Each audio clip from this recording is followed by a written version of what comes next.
Remember when the love for sneakers felt real? When the stories were genuine? It wasn't about hitting the algorithm or flipping asset classes. It was about the art, the community, and the thrill of the hunt. That passion, that raw authenticity, it's mostly gone. And it was an inside job. This is the story of how a flood of fake, trend-chasing creators took over YouTube, burying the real voices under a mountain of soulless, cookie-cutter content. And in the process, they killed the vibrant community. To really get what we lost, we have to remember what sneaker YouTube used to be. The golden era, let's say from the late 2000s to around the mid 2010s, wasn't a business. It was a digital block party. It was built by kids who grew up idolizing Michael Jordan, who were obsessed with Tinker Hatfield's designs. We didn't have sneakers apps or checkout bots. We had internet forums and blurry cell phone pics. The content was simple because the reason for making it was pure. Creators weren't trying to land brand deals. They were just chasing the high of a new pickup. Videos had titles like Air Jordan 3 Black Cement Review or My Sneaker Collection 2012. In a 2010 performance review of the Air Jordan 2010, you'd hear a creator genuinely break down the text, saying things like, when you start playing in them, it does soften up and it molds to your foot. So you get a really nice, unique fit with that. It's almost like a custom fit, which is awesome. There was no clickbait, no manufactured drama. The excitement came from watching someone unbox a pair you'd been dreaming of, like a 2015 review comparing a new retro to its 2002 original, focusing entirely on the different styles of materials that were used and how the shape had changed. The comment sections were the new barbershop. That's where you went for legit checks, to share stories about taking an L on release day, and to connect with other people who just got it. You could lose hours watching videos from creators who felt like your friends, people who were letting you into their world one shoebox at a time. They weren't influencers, they were enthusiasts. One commenter on a 2010 review put it perfectly, saying, "I'm watching this just to satiate my nostalgia for one of my favorite kicks to play in." It was a community built on a shared obsession, and for a little while, it was the best place on the internet if you love sneakers. But then the money showed up, and passion started to get pushed out the door. The big shift wasn't a single moment. It was more like a slow infection that took hold when sneaker culture crashed into the global hype machine. The resale market, which used to be a little corner for dedicated collectors, blew up into a multi-billion-dollar industry. All of a sudden, sneakers weren't just shoes, they were stocks. A limited release wasn't just cool, it was an investment opportunity. The whole vocabulary changed. We stopped talking about grails and started talking about assets. This money boom set off a new kind of gold rush on YouTube, and it gave birth to a new kind of creator, the fake creator. I'm not talking about someone with fake shoes, I'm talking about someone with fake passion. These weren't people who grew up loving sneakers, they were trend hoppers and opportunists who saw the view counts, saw the sponsorship money, and decided they wanted a piece of the action. They didn't care about the story behind the Mars Blackman ads or why the Air Max 1's design was so revolutionary. They cared about one thing: what sells. Their content wasn't driven by love, but by SEO. They studied the algorithm, not the archives. They saw that videos about reselling, like guides on how to flip brick sneakers, were getting insane numbers, so they just copied the formula. You'd hear creators advising viewers that you just gotta stay with me to get to that point. There's something called brick flips, which brick flips are basically flipping shoes that are not hype. They flooded the platform with content that was perfectly optimized for views, but had absolutely no respect for the culture. Sure, the camera quality got better and the edits got slicker, but the soul was just gone. The community the OGs had built was being turned into a soulless content factory. So what does this soulless content actually look like? It's a formula, and I promise you've seen it 1,000 times. It's a monster built out of clickbait, fake hype,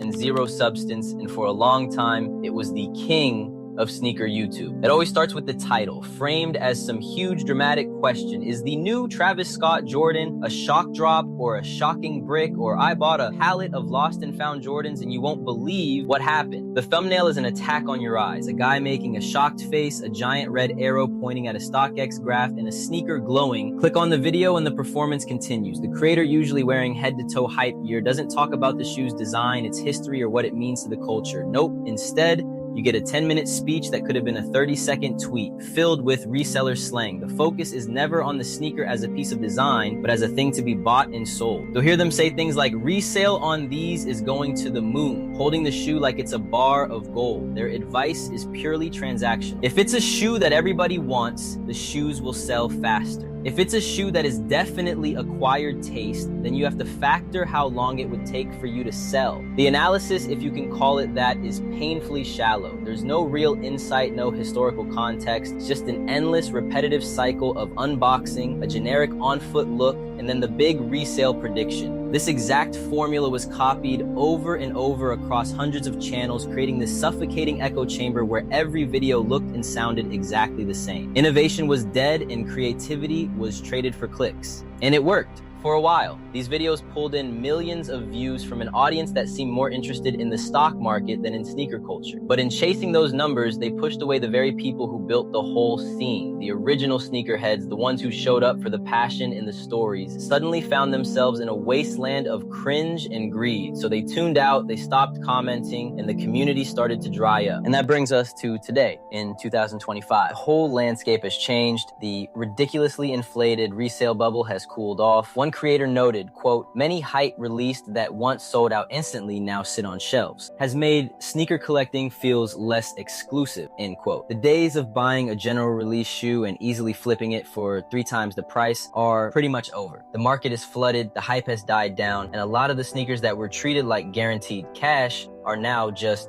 bricks in a store. This new reality has exposed the fatal flaw in the fake creator's business plan. When your entire channel is built on chasing hype, what do you do when the hype vanishes? A lot of these channels are struggling now. Their view counts are dropping because their shallow, trend-chasing videos just don't hit the same in a market that's tired of all the noise. As one YouTuber put it, quote, "A lot of people want what they can't have, and when it's easy to obtain, people don't want it. They were speculators playing in a bull market, and now that things have calmed down, their lack of real passion and knowledge is impossible to ignore." But this isn't a funeral for sneaker YouTube. It's an examination of a specific era, an era that needed to end for the culture to find its footing again. In the ashes of the hype beast, something more authentic is starting to grow back. People are getting tired of the noise and are actively looking for creators who offer more than just a resale prediction. They're finding channels dedicated to sneaker restoration, bringing old, beat-up pairs back to life. Creators like Vic Almighty show the detailed process, saying things like, quote,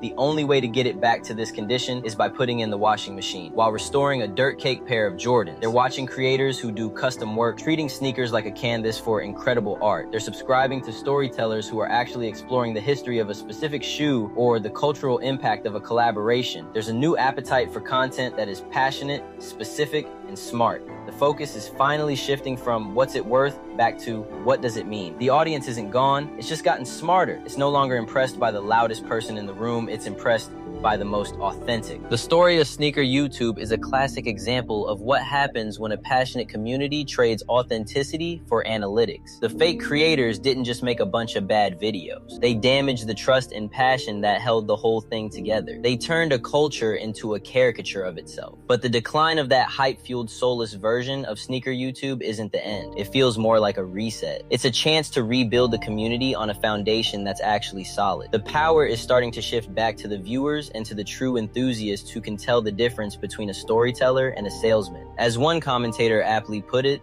the question is now sneakers dead or resale dead. Real sneakerheads are not mad. The gold rush seems to be ending, and the future should belong to the creators who are here for the right reasons. The fake creators may have killed the sneaker YouTube we once knew, but now the question is, what are we, the real community, going to build in its place? What do you think the future of sneaker content should look like? Let me know your thoughts in the comments, and if any of this hit home for you, think about liking the video and subscribing for more real conversations about sneaker culture.